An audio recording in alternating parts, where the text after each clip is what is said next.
Hey, good morning, everyone. Welcome to Mornings with the Focus. We told you guys yesterday.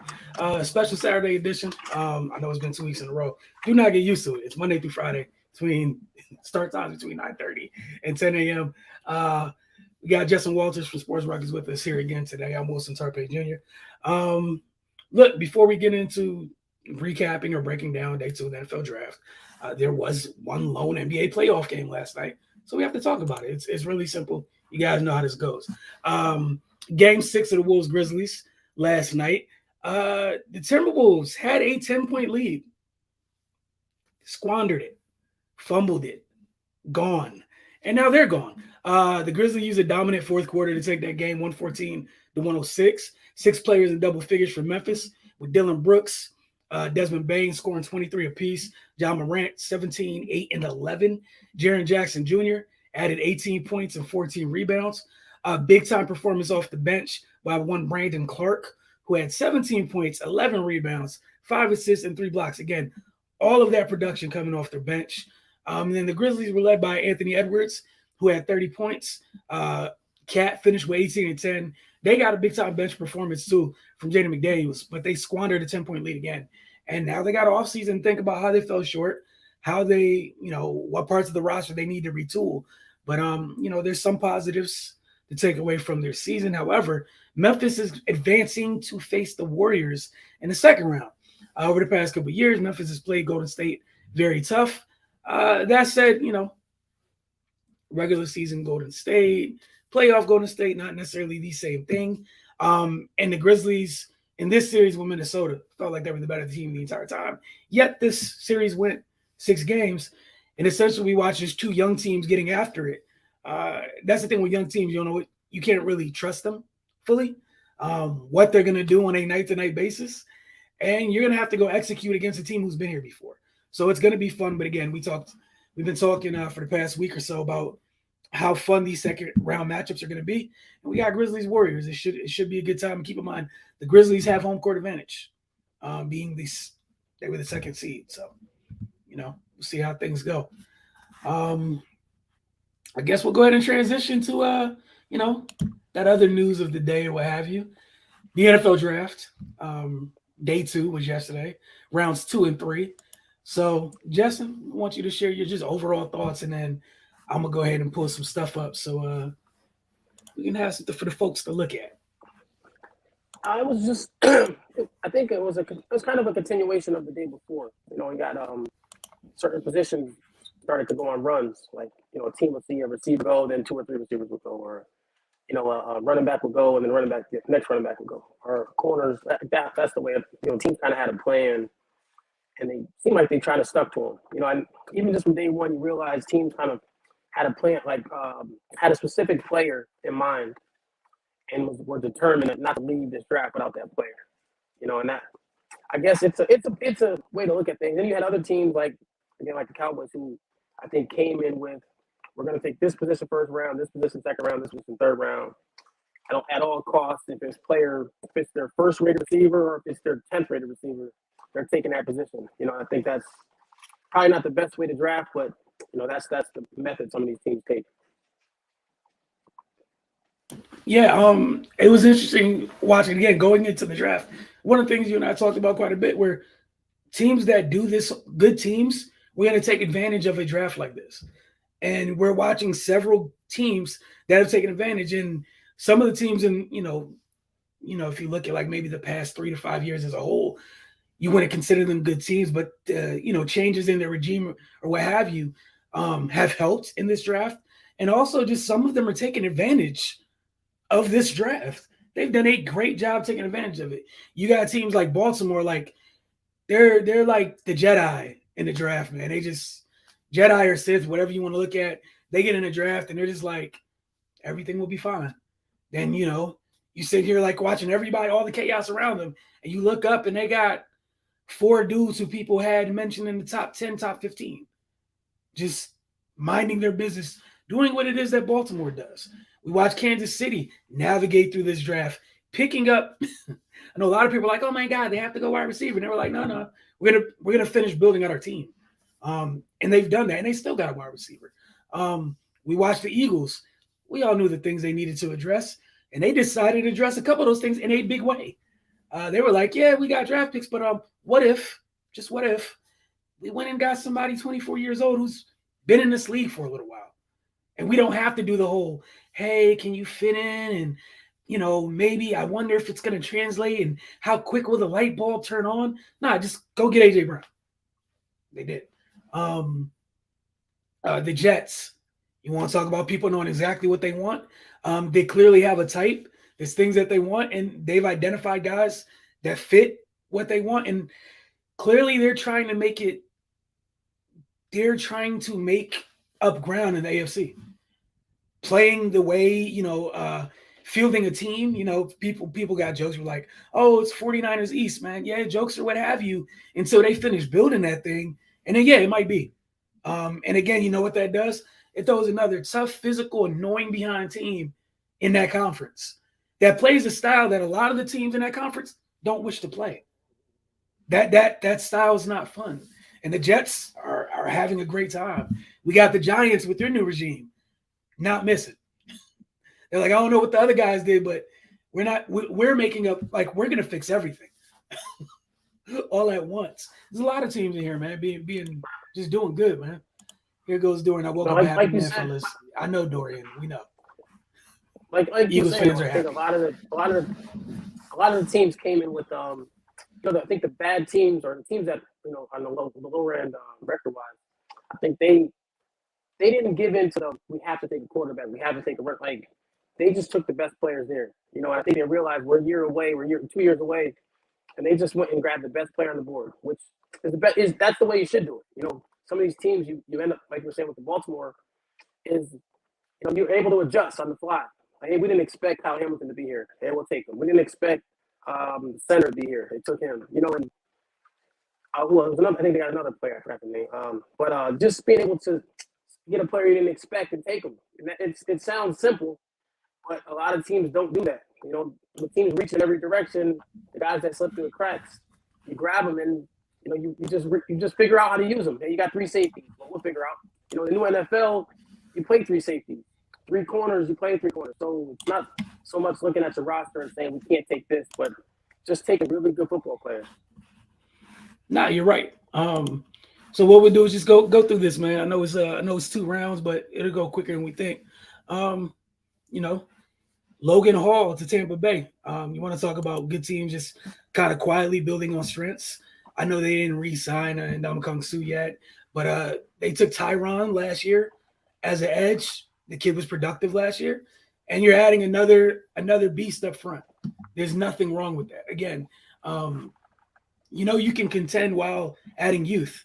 2 things can happen at once. I know it's a weird concept, but it's possible. Then we had the Packers trade up in the second round to go get Christian Watson, which I wish I could say I was shocked by at all. I'm not, and I get it. They had Valdez-Scantling. I'm not. I think I saw some people comp him like that. Watson was a Valdez-Scantling comp. I'm not really. I don't really subscribe to that, but I think it gives them. That's their movable weapon that they could use out wide. He just happens to come at 6'4", 210, what have you. But yeah, and you can take the top off. It should be fine. It's a guy who can contribute.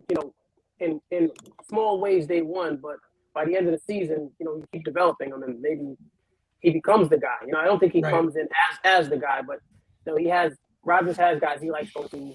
They're going to try to be more physical running the ball. So it's a big play threat, like you said, double team. To draw the safeties with the deep routes and maybe screens and quick game type thing. But as their plan is for him to become a star. The way he killed the combine and just some of his physical talents, he has the potential to be a star. For sure. Yeah, the Titans, and this is another theme. Like it's been a heavy theme in this draft has been defense. Whether you already have a good defense, you're adding to it, or you're trying to field a good defense to deal with, to get out your division for some folks. The Titans, adding Roger McCreary. I think they've had a quietly good draft too. I know some people are like, oh my God, they traded A.J. Brown. Bruh, if you could ever trade A.J. Brown and get something remotely similar to him, they did it. They did it. Yeah. They did it. But another thing with Tennessee, man, is they're one of those teams where like you could tell they have a type. Yeah. And if you watch Roger, anyone that's ever seen Roger McCreary play, he's their type. You know, maybe not the size, speed type, that type of player, but the attitude he plays with. You know, they're big on physical players. You can tell by that's why they like Burks. You know, and usually they usually grab a lineman that just plays a certain style. You know, the way Vrabel was as a player, they're like subscribed to that 100%. It's a and that's why they in a conference that's dominated by teams that are high flying, they still beat those teams. You know, playoffs they struggle for whatever reason, because of quarterback situation, but they always find a way to compete. They beat Kansas City, they beat Buffalo. So that's just their way. Like you're talking about some of the other teams, like a way to come up is you're not going to overpower those teams with your in a high flying way, but they beat them up physically. Mm-hmm. Then the Jets thought it was a great ad. They took Michael Carter as a running back last year. You throw Breece Hall to it again. Any of them teams that come from that have ties to that McVay Shanahan crew is running back by committee, even when you have the guy, right? Like we see that in Cleveland, Stefanski. Some people be like, man, I got Nick Chubb. I don't need anything else. They still added Kareem Hunt. Every one of those, everyone in their little tree or whatever is running back by committee. And Breece Hall, Michael Carter, man, like why not? You roll them out there, and whoever can be RB1, it is what it is. But those teams are going to run the ball so much, it doesn't matter. Like the carries are going to even themselves out unless someone gets hurt. But I thought it was a great fit. Yeah, no, the Jets have been killing it so far this weekend. Even they moved the picks around to get to the first round, and actually heard a press conference where they were saying they were trying to get back in the first round again to get Breece Hall. That's how high they were on him. And again, what's interesting thing about the teams that come from that Shanahan tree or McVay tree is the way they look at the running back position. Like they don't all do it the exact same way, but like Breece Hall, when I watch him, he kind of reminds me of Joe Mixon, which is in Cincinnati. So that might be a similar running style. So I can see where they're not all running exactly Shanahan, where they have a specific outside zone, the Tevin Coleman type running backs. Where now they have a vision for this. So him and Michael Carter, I think they can be a great duo, a nice duo. And then, with the picks they made the first day, they took the number one guy in their board at each position. Now, some people could say Jermaine Johnson is, if he's not the best end, he could be at some point. And and the other two were the corner and the receiver were number one on a lot of people's boards. So they're just really overhauling the talent. They've added 4 players that are going to walk in day one and start. Oh, for sure. And then the Texans, you want to talk about people that could walk in and start and contribute. They had Jalen Petre to they're redoing that secondary. Like literally right in front of us, they're redoing that secondary. And that's somebody who we know he's a safety, what have you, but even early on, he could double with somebody could play in the slot, like versatility, right? And Stingley, Petre, like, sheesh, they're getting top-notch talent to add to their defense, which again, what you were just talking about, you're playing the AFC. You have to find a way to compete with those teams that have, that they got the pinball offenses, that they're out there to put numbers up. And what's the best way to do it? Man, you better go field you something that could get off the field on third down, or take the ball away here and there, or take something away, right? You got to take something away. Then you got the Falcons taking Arnold Ebiketie. Again, the Falcons. Just add good players. Not mad at that at all. Add good players. I think I texted you or called you when I saw this one. Yesterday, Kyler Gordon for the Bears. Now, obviously, we know they need wide receivers. Yeah. They're trying to get that defense right, which I don't blame them. You play in a division where Kirk puts numbers up. Whatever we want to say about Kirk, they put numbers up in Minnesota. Whatever the end-all results are, it's a different story, different conversation. Aaron is still Aaron. They put numbers up over there. The Lions are coming. You need to add to your defense. I can't get mad at anybody for trying to fix their defense, right? What did you think about Boye Mafe to the Seahawks? I think that was a good pick. It's he wasn't overly productive, but he has all the physical tools, and you can see the flashes of a player who, could be a top edge in this league. Pressure is everything. So I think the possibility they might have wanted Ebiketie, but this was the next best thing. Okay, and then they followed that up by going Kenneth Walker the third. And that was a weird pick for me. I mean, Kenneth Walker's a good running back, but they seem like, and they want to be a running team, but all the hype about Rashad Penny, and I think they still have Chris Carson, but they have so many holes. I just feel like they're trying to recreate that offense and just saying just grabbing the best player, the players that they want. It's a certain attitude, and Kenneth Walker's a quality back. It's just how they're going to split the carries, and they just have so many other holes. I thought they would have went somewhere else with that pick. Understandable. The Vikings, they took forever to pick. They kept trading back and trading back and trading back. But they got Andrew Booth. I know that's somebody you liked a lot going into the draft. So what did you think about them landing Andrew Booth? I think he slid because he had I think he ended up having like a double hernia surgery and something else, during his training. But that's a guy that if they took him at 12, it wouldn't have like shocked people, So to get him at 10 in the second round, whatever the injury is, a hernia is not going to have you out for the season. So he'll be ready for camp. It's just a good pick for them, starting corner, because the talk was they wanted Stingley. And he's not a major drop-off from Stingley. I mean, obviously, he's not Stingley, but he has great ball skills, and he's a loose athlete, can run, cover, so he'll fit right in with them. And that's to get the picks, all other picks they acquired by moving back so many times. Mm-hmm. And then I think they got seen in the end of the first round. So rebuilding that secondary is a good thing to do. Like you were saying, they score offensively anyway. So now that defense, tighten up that defense and see what they can do. And then we have the Giants. You talked about folks, they had a great first round, I thought. But here they clearly went to go get somebody they felt specifically they wanted. Like this was however people break down their boards, this was a guy they weren't leaving the draft without him, it felt like. Because I've seen a lot of people like Wan'Dale Robinson here. They clearly, one, he was high on their board. Two, they clearly have a plan for him. It felt like to take him right here. Like that was hey, that's our guy, get him, type thing. And I mean, we'll see what they envision down the line, but Wan'Dale Robinson. He's followed up by John Mechie, the third to the Texans, which I kind of get. I'm not really upset at that. You got Cooks on the outside.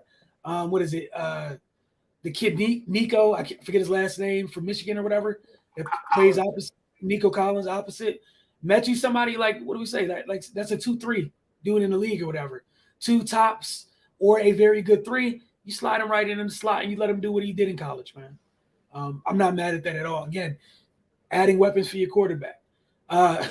We talk about the Ravens, right? Minding their whole business. David Ojabo.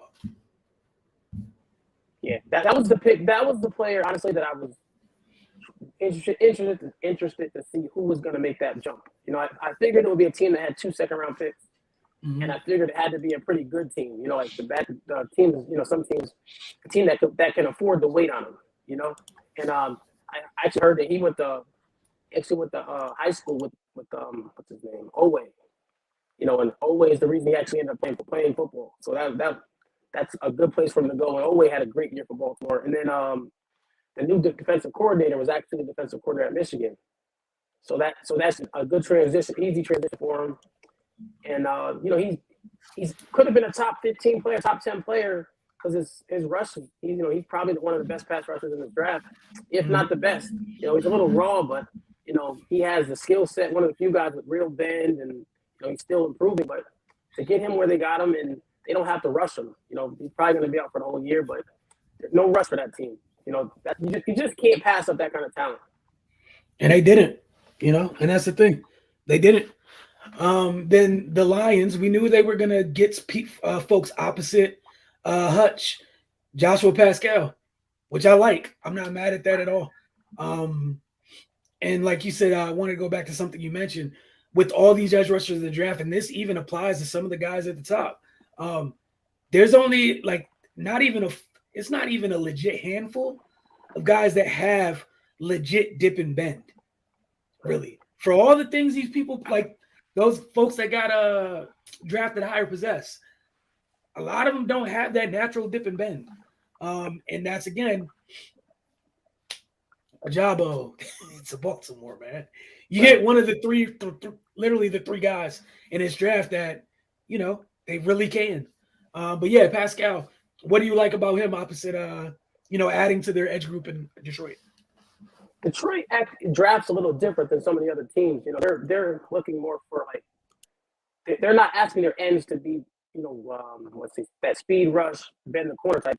They're like trying to muscle you. So this is the perfect guy because he played at one point he was a little big and he played some D tackle, so he can move around the D line, but he's more of a physical, beat you up with his hands and can push the tackle into the pocket. Which opposite Hutch, he's gonna he's in a little he uses his hands also, but he's not as much of a bull rush type guy. So I think across that front, it's just gonna be a team that physically, physically beats up on the other team and allows the linebackers to run free and allows them to actually, play the run with less people. That's their whole purpose, is to have their front four control it and not have to bring safeties down. All right, this one, some Commander fans were heated about this. Phidarian Mathis, Alabama defensive tackle. Mathis is he's cool. He doesn't jump off the table at you. He was second on their team in sacks, but it's more effort. He's gonna be in a spot. He's a one tech. He's gonna stand there. He's gonna push the pocket like a slow burn. Like he's the middle is gonna be taken care of, but he's not gonna do anything special. And for what they're trying to do, unfortunately, if they're gonna let Payne go, Payne's more of an athlete. So again, having him just stand in that spot and be able to replace him at some point, because he's not a freak athlete, so it's only gonna basically, like I said, it's a one tech. He's gonna be in the middle, and that's gonna be his job, and let Allen and let those other guys run free. So it's a little early for me, but again, it's what you're getting. An Alabama kid, he's not gonna back down from the challenge. He knows what he's doing, so it's a decent pick, I guess. Yeah, keep in mind, they let Ioannidis go. Settle gone, and then Payne possibly on the way out. So yeah, like you said, it's just not. I'm sure it wasn't the sexy pick that Commander fans wanted, for sure, at all. And then this again, the Bears, man, Jaquan Brisker, like seriously, I can't be mad at it. And I know they've been wanting offense or what have you. They're just like, nah, we're gonna build this defense out. Right. We get this defense right. But like you were saying, though, it actually makes that, obviously going a year back, but it doesn't make that Fields trade as bad. You gave it the pick this year for Fields, but you got two players that, could be viewed as could have been first round picks. Brisker and Gordon. And again, I get the whole we need receivers, we want receivers, but unless they were going to take Pickens, which they didn't because whatever off field stuff or whatever the word is, but they got two really good players that should start day one. So it's hard to pass round one talent when, just because you have to take a position. We've seen the run on receivers, how crazy it was. So it wasn't like they were able to get a fifth, sixth, seventh receiver. 7 receivers went yesterday. Day one. So they just took two really good players with first round grades. So they honestly did do best player on the board, but again, it fits needs also. Sorry, yeah, definitely agree. Got Alontae Taylor going to the Saints. Like that. Add to another rangy corner to add to that defense. And then this, man, Bill Belichick just taking one of my draft crushes, man, going out the way. We know they wanted to add explosive element to their passing game. And they got the dude who ran a 4.2, plays at a 4.2. And a good thing with Mac, I know, it doesn't have the biggest arm or whatever. He threw the guys who ran in college. He'll be fine. And Tyquan can run. It's literally that explosive element that they needed. And I think he's way more polished than a lot of people give him credit for. I didn't expect him to go this early, but when they traded up and took him, I was like, I almost felt like vindicated. Like, see, I know I wasn't crazy. I know I'm not tripping, right? But I'm excited to see what that does because it's going to open things up for the other receivers that they have. So now you don't have to ask Kendrick Bourne to be the most explosive member of your wide receiver core, which KB is good, but you don't want him to be that.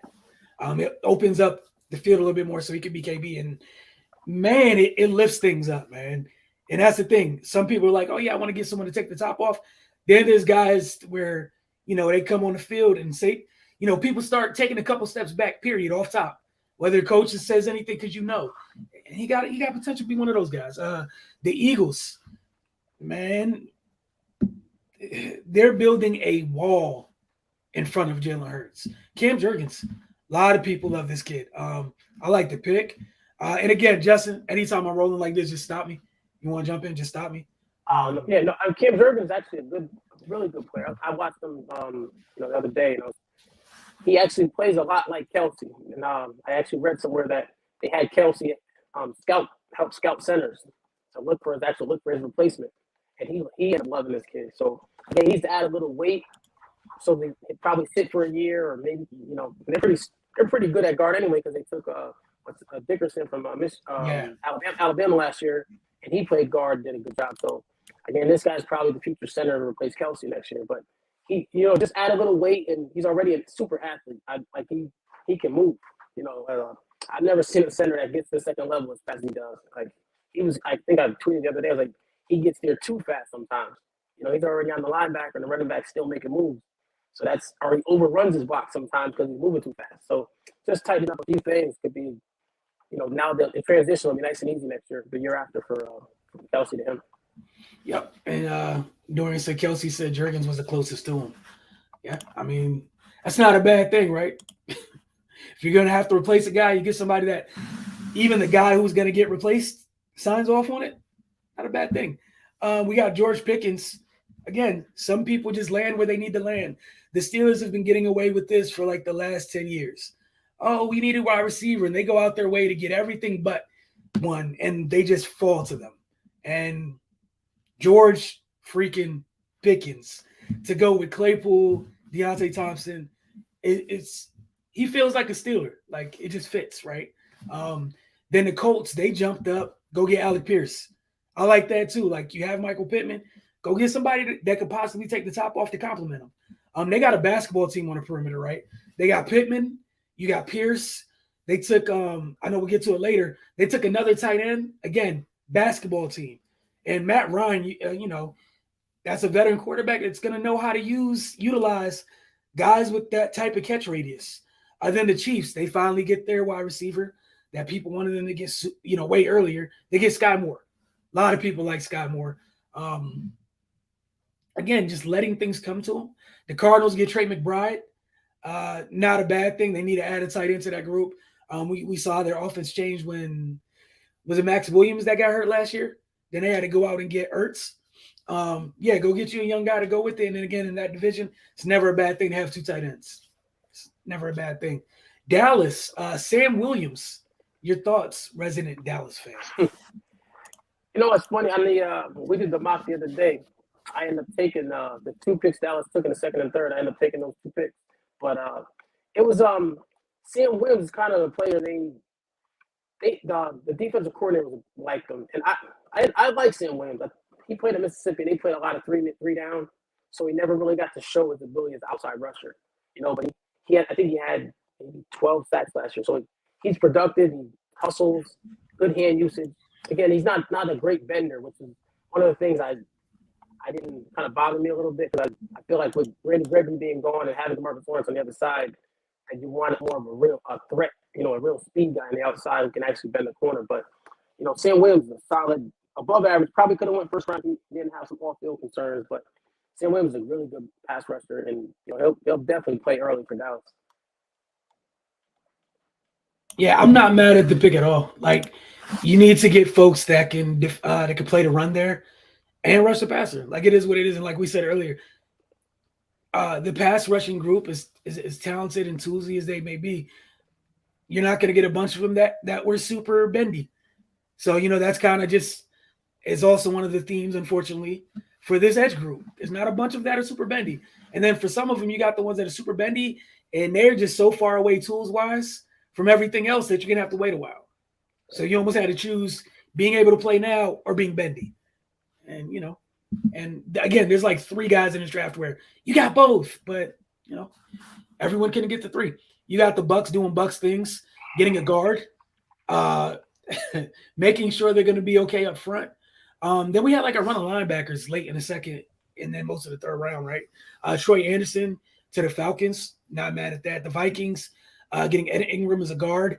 on their line. Cool. Cam Taylor-Britt, the Bengals jumped up to go get that. I like that. Go get somebody that can come play nickel. You need it, right? As you continue, you know what you're going to have to face just to get out of that conference. Right. Keep adding to your defense. You have a state. I'm sorry. I wouldn't be surprised if they are projecting him to play outside. I mean, his combine really? Okay. was so good. And then just because they picked Dax Hill yesterday, the day before. That's true. Yeah. So I'm wondering if, the plan is to try to have him take Apple's spot, Right. And maybe put him out there and let Hill play inside because the safeties are already pretty good. And they have, I forgot the other corner. Oh, the one from Dallas. Woozy. Yeah. So, I mean, I think I have to put him next to put Britt out there because his combine numbers were actually surprising. Everyone just thought he was like him and the kid Taylor from Tennessee thought they were just hard-nosed, slot dudes. But then you realize that they were moved around so much because they were so much better than the rest of the team. Right. As opposed to just, hey, he can't cover, So when they saw how that his physical talent, his vertical, his 40, and all that stuff, it kind of changed the perception on him. No, for sure.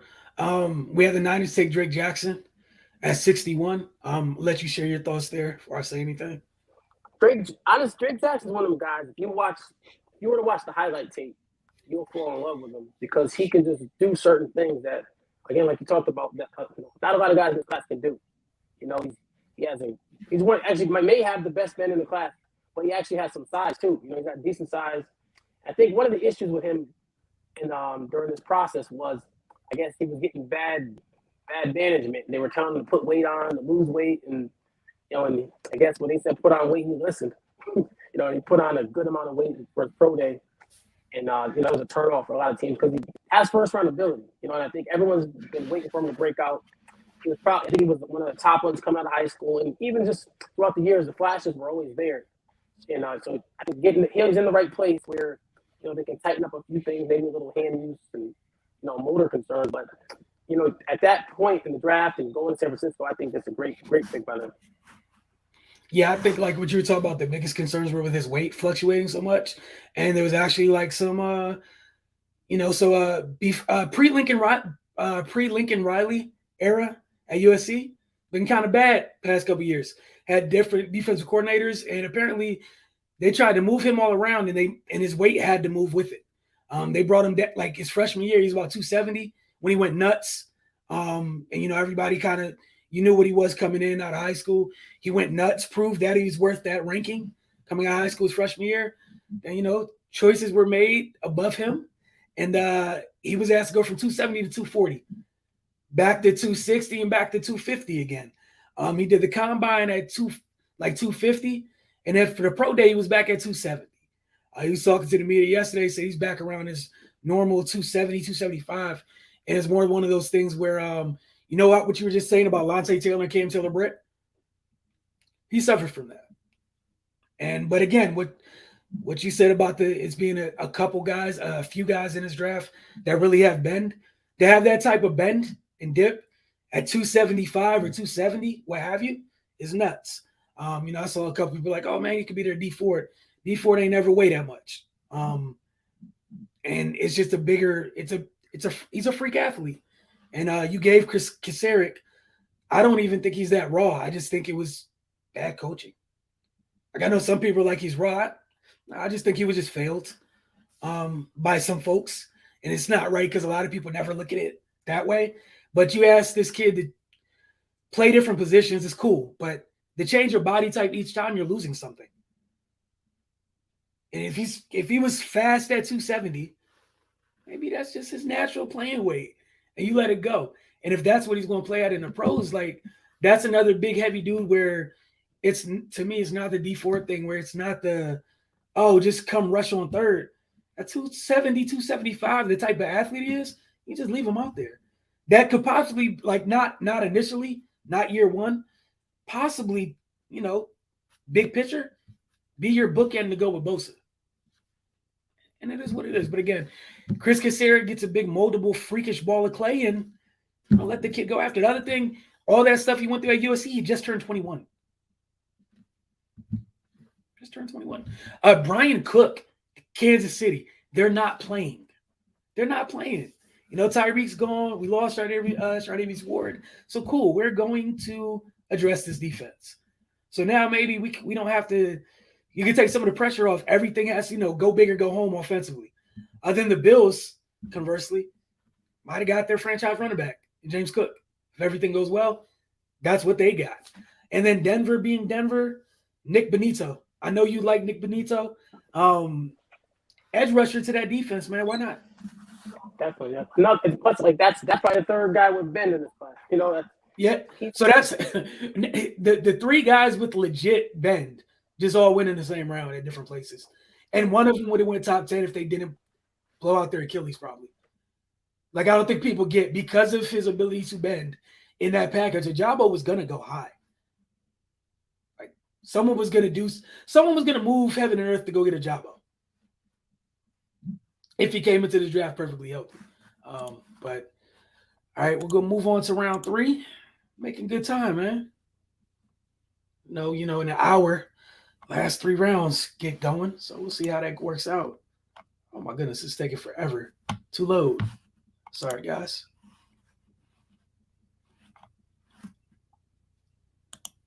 Is this round 2 or 3 here? I think this is round 3. Hold on.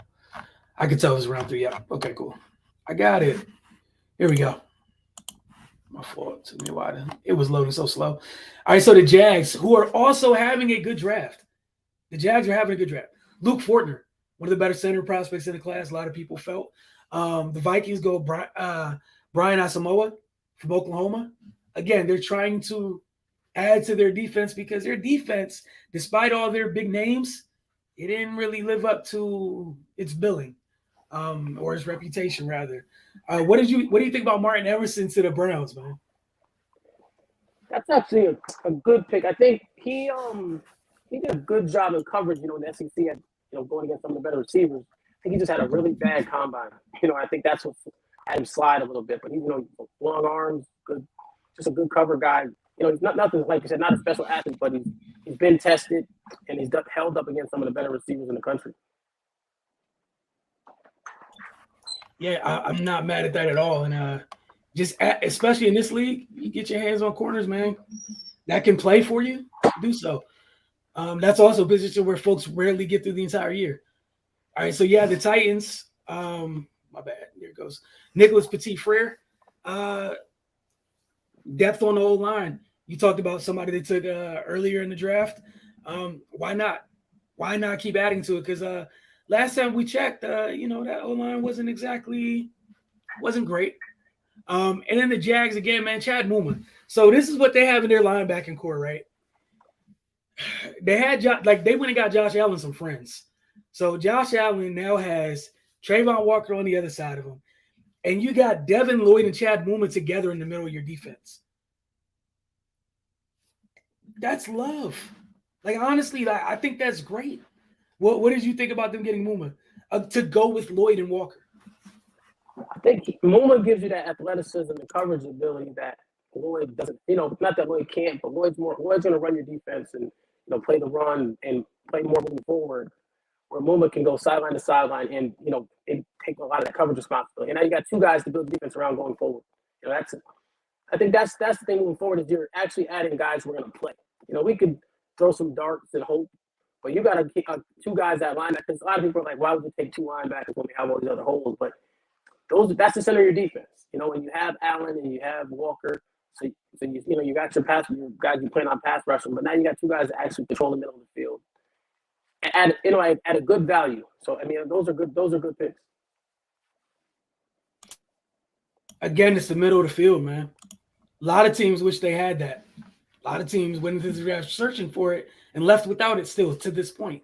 Velus Jones, I think Bears fans wanted more of a bigger name at wide receiver, but he's a weapon. He's a weapon. If your coach is creative enough to use him, he's a weapon. The Seahawks continue to address the offensive line. I like that. This is one of my favorite picks in all the draft. Jelani Woods going to the Colts. You already got Mo Alley Cox. Again, basketball team on the perimeter, man.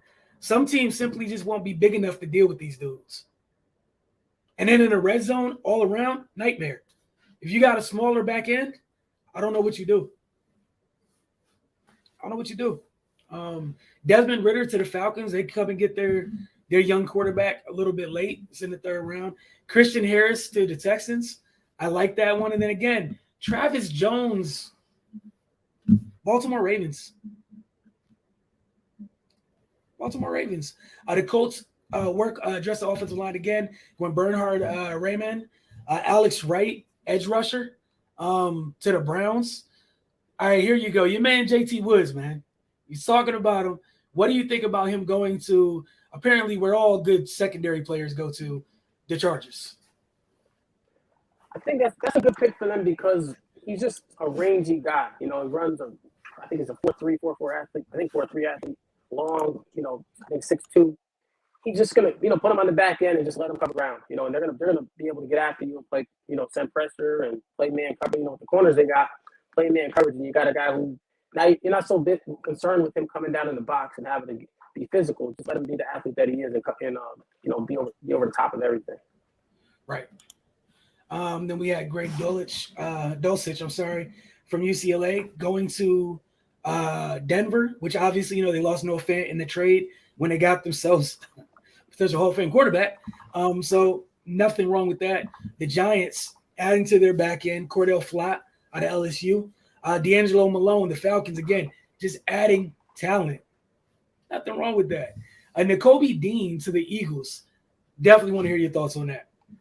It was just weird that he slid so much. I guess I heard something about he had refused to get shoulder surgery and a possible torn meniscus and a couple of things. But even with all that, it just made me wonder, like, how do teams view him? Not so much the physical, but saying, okay, this is a smaller linebacker, and do they really think that he's capped out? He was dominant. He was dominant in college, but maybe the teams actually looked at it and kind of like focused on what he was doing and say, okay, is he taken care of? Is he the recipient of, the guy that's benefiting from the talent around him more than we say, or are they and just trying to figure out how certain things project in his game? Like, do they trust him covering a tight end, or do they trust him to take on blockers?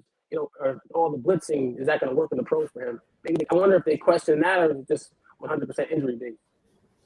But either way, that's for the Eagles to get that in the third round. It's possible if he is the Jonathan Vilma type, you run your defense and you keep him protected and you got Jordan Davis in front of him. So you got him protected. So the ability to just run free and make plays, if that can hold up in the pros, it's a steal. Yeah, I agree with you wholeheartedly. And to that point about what was around him, you went and got one of those things that was around him that kept him clean. So now if you don't have Jordan Davis, I'll probably look at the pick a little bit more, I'm a little bit more skeptical of it. But you literally went and got, his protector in front of him, where you got to move Jordan Davis to get hands on him. So I wish you the best with the first part, and we'll see how the second part works out, right? But no, that's great value. It's great value. It's outstanding value because, again, without injuries, there's no way in heck he's in the third round. It's just not happening. The Steelers being the Steelers, this had Steelers written all over it. DeMarvin Leal, just all over it. The Patriots, Marcus Jones, felt like a Patriot pick right there. It's somebody who could be weaponized. Yeah, he's 5'8". If he's 6 feet, he's going way higher. 5'8" corner. Yeah. As far as covering, the only thing wrong with him is he's not 5'11". Like, I'm gonna be really, really honest. Like, obviously, no player is a perfect prospect, but there's nothing he can't do. He just can't make himself taller. Exactly. This kid can play. Like, there's tape of him going against Alec Pierce, who's like 6'5", and taking a jump ball away from him. You know what I mean? Like this, like you said, if he wasn't, his only concern is that he can be boxed out because he's 5'8", 170 or something like that. But I think he's the best kick returner in the country. In the slot, he has loose hips, can run. There's nothing he can't do on the field. Like I said, you can't make someone bigger. But the Patriots have a way of taking players like this and maximizing his abilities, whether it's putting him in the slot or maybe you take a kid like this. It sounds crazy, and you put him on a dig because he can move with him. You know what I mean? He's not a lockdown, but I mean we watched everyone else they put on him has failed. But this is the type of kid that can match up athletically, and then. Now you don't have to put your top corner on him. He can cover run with anybody. Yep. And he's just a pest because he's up underneath you and he's good at coverage. Like he's always going to be nipping at your heels or underneath your feet, especially if you're a bigger guy. And he just competes. So, like, if you're going to be that small, like, you got to be a dog. He isn't, in fact, that. Then the Titans, I don't think anybody saw this coming. They go and get Malik Willis, which I really like, actually, because, dude, you didn't get as far as you wanted to go last year because you gave money to a quarterback who's not that good. And you low-key addressed that. And I feel like you did it in a way where you're not even putting too much pressure on Tannehill. And it's something where if you want Willis to sit this year, he can. And there's nothing wrong with that. He's not under any pressure or anything to play immediately. And that might be the best thing, honestly. And it's someone he and Burks can just grow together post Tannehill. We had Cameron Thomas, defensive end. Look, Arizona has to get edges. They lost Chandler Jones, and there's no replacing Chandler Jones quickly. I know they got Marcus Golden, and that's great, man, but you lost one of the best pass rushers in the league. You're going to have to do that by committee and keep adding them until you find not another one, but another one of that caliber. Jalen Tolbert to the Cowboys. Yeah, Jalen Tolbert, he's a good player. Solid player. Like, the player that he actually reminded me of when I was watching my tape before he got to this point was he reminded me of Michael Gallup. He's kind of just solid all around. And that's for Dallas. I don't know how I feel about that, but again, they're so basic offensively. He's the type of guy you put on his side and let him run routes. He can high point the ball and has really good hands. But I mean, he's not going to really run away from you. But he can get open. He can make plays. And for what they try to do, you leave him and Gallup on opposite sides, and then let CeeDee Lamb play inside. He's just a solid pick, and that's how I feel with both of the picks they made. It was just, they were players that are going to that can contribute early, but I just always question the ceiling. The ceilings aren't super high, but you know what you're getting. You're getting a solid player who can contribute. No, for sure, and I think it's something they need to do because you don't know what Michael Gallup is going to look like when he gets back. One, and then two, you're still gonna need another guy outside because you gave away Amari Cooper. All right, yeah, gave away. Yeah, sorry for the way that I worded it, but someone else please find me a better way to say what it is that they did with Amari Cooper.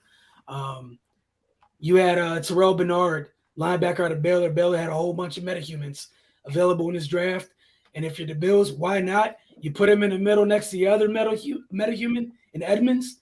You let them dudes run rampant. It can't hurt. The Raiders, Dylan Parham. A lot of people liked him as a guard. The Bucks, one of my favorite players in this draft, Rachaad White. It fits. Okay, like that's one of those guys post Brady or what have you. That's an RB1 type dude you got in the third round. I like it. He has that type of potential. Green Bay going with Sean Ryan, add to their offensive line. Yes, they should do so. One, obviously, to keep Aaron healthy, and then two, the health up front that they've had hasn't been. They've been going through some things health-wise on their offensive line for like the last few seasons. Not the Niners took Ty Davis-Price. Some folks upset about that. Jesse, you can share your thoughts on that if you want to. Yes. Okay. Yeah. Davis-Price. And maybe for me, I think. I mean, you would know better than I do, but I feel like it kind of signals where they're trying to go offensively. Like he's not so much like what they normally had, but again, what they expected from the kid they took from Ohio State last year, Sermon. But I think he's bigger, but he's more downhill. I mean, he can give you one cut and go, but he's the business runner. I mean, he has good feet for his size, but I think he's 230, 240, but he can run. He's physical. He gets downhill. He bounces off tackles. And again, he had a couple big games for LSU, but he had, whether it was injuries or hot and cold type things. But he's still developing because, occasionally he will run into someone's back or whatever. But he gets downhill, which is something I think for a team that's that physical, I think that's the identity they're looking for. Yeah, I saw folks getting mad or whatever. I saw it as another sign of where they're going. Yeah, they're still going to run outside zone. Man, they spent a lot of the year running inside.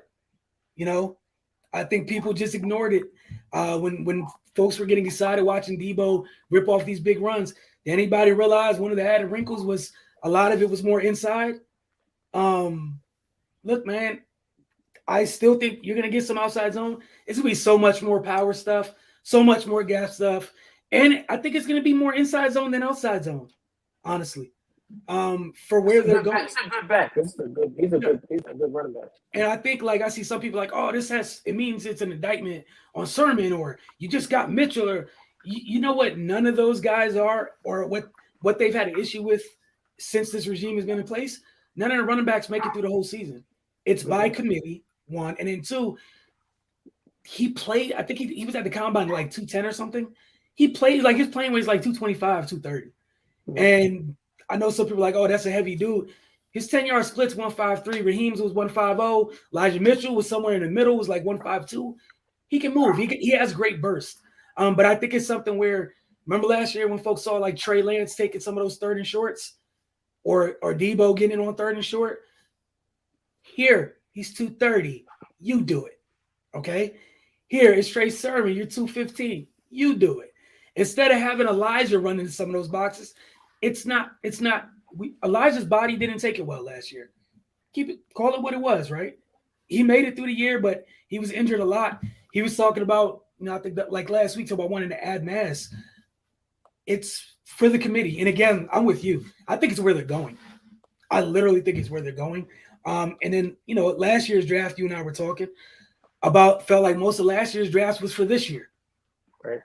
And some of the things they took last year showed you where they were going. I feel like this is one of those things. Then the Panthers went Matt Corral. Their choice. I'm not a big fan of it, but they went and got a younger quarterback. I still think they're going to go try to work out one of these trades with a veteran quarterback, honestly. I don't think you're going to the season with Sam Darnold and Matt Corral as your guys. You can. I just don't see it. The Bengals, they did a great job. Their defensive line coach did a great job last year with what they had. You had another talented player like Zachary Carter. The coach traded up to come get Nick Cross like that. We know what he is physically. And, with the right coaching, you get something out of him. There's a couple things he struggles at right now. So you know what you do? You just don't have him do those things. But it gives you much needed juice on the back end of that defense. Lions, Kirby Joseph, safety out of Illinois. We know what they're trying to do in Detroit. They're trying to get right. They have a type, and they're finding it at different positions. There's traits that these guys all have in common. Washington Commanders, some people are mad about this. I love Brian Robinson going there. Sometimes you need, I don't think you can put a premium on guys who just have great instincts for the position. And even if it's not done in a flashy manner, he's a running back's running back. Right. You need that. Antonio Gibson is a weapon who you've had playing running back, but this dude's a running back. There's some things like with Gibson, he's dynamic as hell. When he gets in an open field, you're like, oh my goodness, I get it. But then there's sometimes when he leaves yards on the field. This is the type of dude who doesn't really leave yards on the field. Whatever you can get on a certain play, Brian Robinson's going to get those yards. He might not get the extra. He's going to get what he's supposed to get, for sure. It's actually pretty similar to what Green Bay did, Aaron Jones. You can see that with happening with Gibson. A lot of the thing with Gibson entering the draft was he moved from receiver to running back. So we really only had 1 year as a running back. So you see that, like you said, you'll get the splash plays and space, but the pounding will be limited. Where Robinson knows, like you said, he knows how to run. How many times if you go back and watch Alabama this year, Alabama's offensive line wasn't as good as normal. In some games it was terrible. And the only people able to make plays was the quarterback being athletic. But Robinson turned a lot of nothing into something. He's like you were saying, he'll find you 5 yards, he'll find you 7 yards, he'll find you 10 yards. I mean, he's not going to get you 75, but he's going to make the right cut. He's going to use his blockers the right way. He knows he can catch it, well enough. But again, I think it's a good fit putting those two together because they complement each other.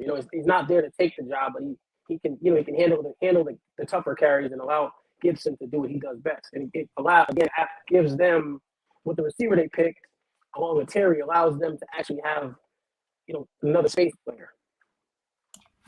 No, I love it. Again, and that's the thing where people are feel about him. Obviously, he's much more production than Ty Davis Smith, but guys that can get the simple yards, sometimes you literally need it. Some people lose games because of that stuff. Mm-hmm. I don't think people get that. And folks are like, oh, it's misplaced value on a running back. Until you end up in that situation and you're on the struggle bus, and then you're like, damn, I wish I had a running back.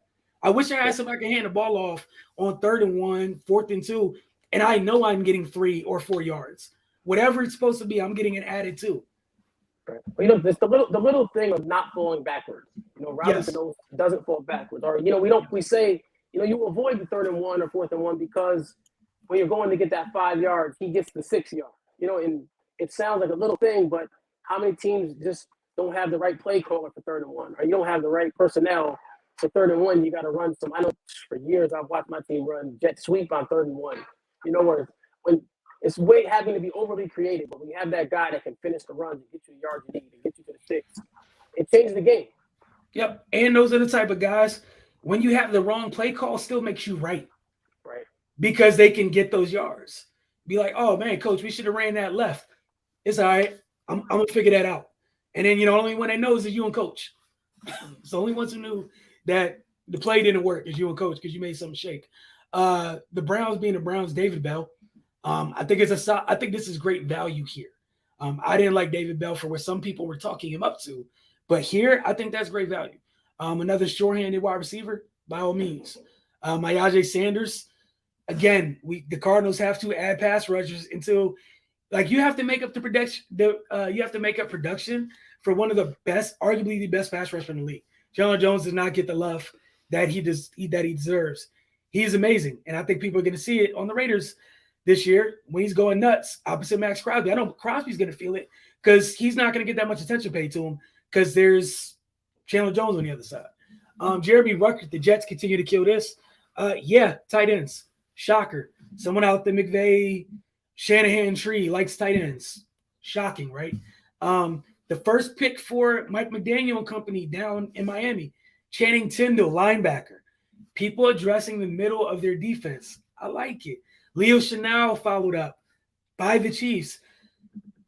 No, they have like 7 linebackers over there. Like, they've literally taken 6 linebackers in the last 2 drafts, which I don't have an issue with at all. Fix the middle part of your defense. The Rams go Logan Bruss, get a guard. You need the Rams offensive line wasn't the greatest. Gives you somebody who can compete to take somebody's job, of course. The Niners end round 3 with Danny Gray, the speedster out of SMU.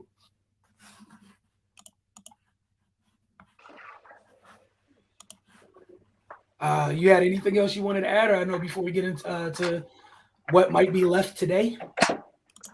No, like you said, it was just good seeing a lot of the teams. You got to see the direction they were going. If they won, you're trying to say, hey, this team won, this team lost. And besides a team like the Jets, who made 3 picks, you got to see the plan. Like, even as much as with Dallas, it was like they took a shot on day 1, but then day 2, they kind of went down, more safe.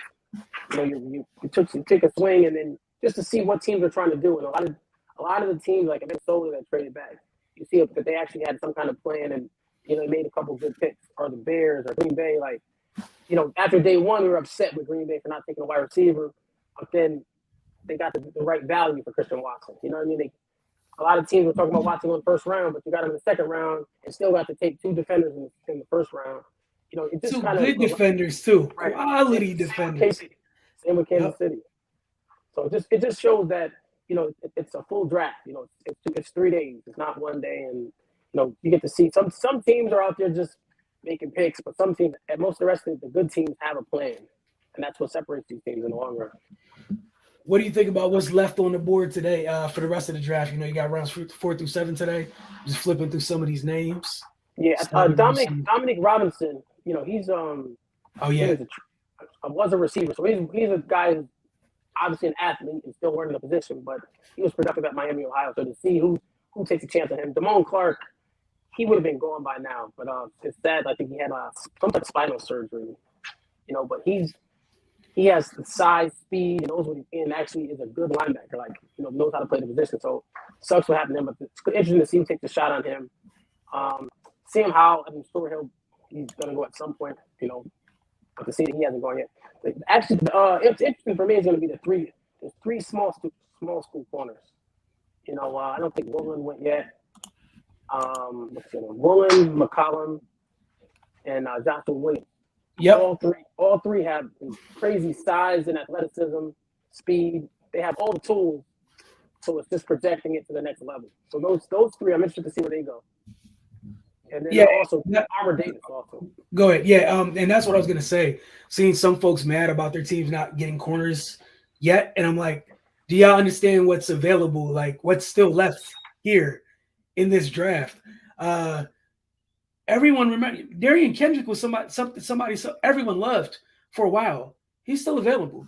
Damari Mathis from Pittsburgh was a good player. Like, you have good players left at a lot of different positions. So definitely interested. We both like what's the kid's name? Armour Davis out of Alabama, and Castro Fields from Penn State available.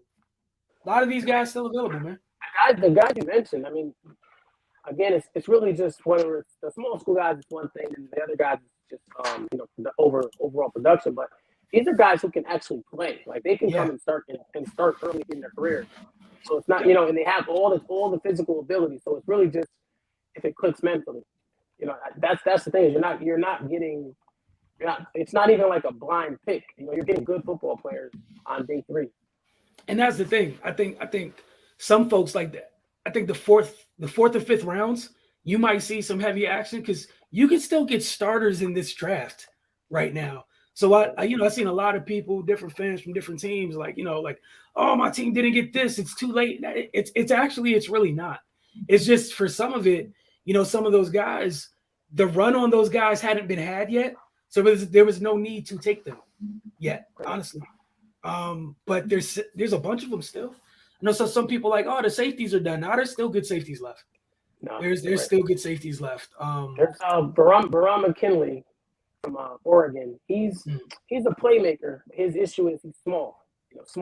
Sadly small and slow. But every time you watch Oregon play, you see him making plays all over the field. So again, he was a little bigger or just a little faster. Now you're talking more in that Petrie range. But instead you're talking about, trying to project the lack of athleticism and lack of physical ability. But you're getting a football player. Yeah.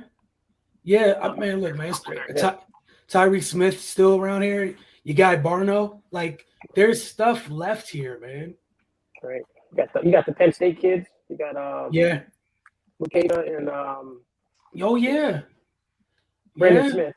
Those guys are freak athletes, and you not only that, but you have clips of them doing it. Like, it's not it's not just hope. You can find tape of them making plays that and making plays that are NFL worthy. Who would have thought Kingsley and Gabari would still be here?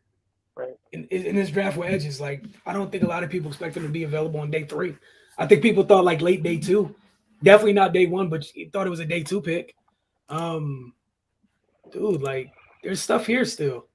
Like, oh, sorry. There's still tackles left in here.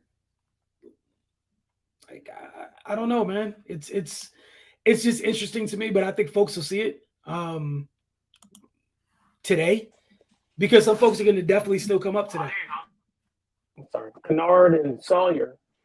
Sawyer's actually, he's the one that was putting his hands on Hutchinson, in that bowl game. So, and he did a good job against Will Anderson as well. So, and that's him playing tackle. He's going to move inside the guard. So I think he's a player I think should go early today. And Darian Kennard, same thing. He's a play tackle at Kentucky. Kentucky's a physical team, and I think he'll be off the board pretty quick today also. This is a guy low key off the quiet. Was at school with Christian Watson and Trey Lance. Cordell Volson, quiet. He was a tackle on that level, but definitely probably a guard on this level. Dude, you still have Cade Mays from Tennessee. Remember, people loved Cade Mays a couple years ago. I don't know what happened, but there's still people here. I'm very interested to see what happens. Just period overall today. But if you have nothing else, want to go ahead and thank everyone for spending some time with us on this Saturday, and we'll be back Monday for regular schedule. But y'all enjoy day 3 of the draft, man. See how everything goes and watch all the fan bases go nuts. Just remember, there's still a bunch of – you got another 2 rounds to get starters for sure. And this with the depth that's still on these boards, man. Like, seriously. But y'all have a great day.